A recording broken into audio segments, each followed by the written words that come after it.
We're now just 12 days away from the start of early voting for the November election. Beginning October 23rd, registered Texas voters will be able to weigh in on a variety of state issues. And because there are no big political candidates on the ballot, some are worried that voters may stay home. As 3 News anchor Michael Aspia shows us, lawmakers have passed some key legislation, but voters will have the final say.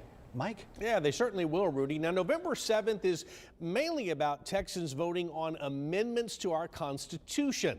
Of course, there are other items depending on where you live, like school bond proposals for Ingleside and Deloso Midway, city council races in Robstown, and the much debated Prop A in Corpus Christi.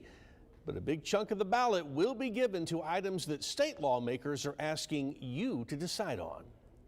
There are 14 constitutional amendments voters will see on the ballot. They include Proposition 2, which would exempt child care providers from property taxes on their facilities, offering some relief to businesses that were hurt by the COVID-19 pandemic and are still struggling to stay open. Readily available child care is also seen as a win for the economy, as working parents don't have to take time off to deal with child care issues. Proposition 4 is the property tax cut that got so much attention during the 88th legislative session.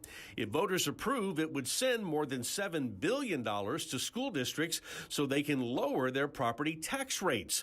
That's important since that's what makes up the biggest portion of a property owner's tax bill in our state. It would also raise the value of a home that cannot be taxed to pay for public schools from $40,000 to $100,000. Many voters will also be interested in Proposition 9, which calls for retired teachers in Texas to get a cost of living raise. Voters are being asked to allow lawmakers to move more than $3 billion from the General Revenue Fund to the Retired Teachers Fund to cover what would be the first raise that some have seen in nearly 20 years.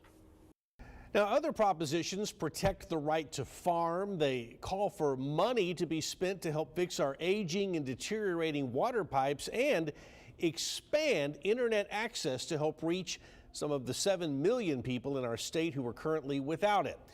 Now, if you'll look for this story on our website, you'll find a link that you can follow that explains all 14 of the proposed amendments. Rudy?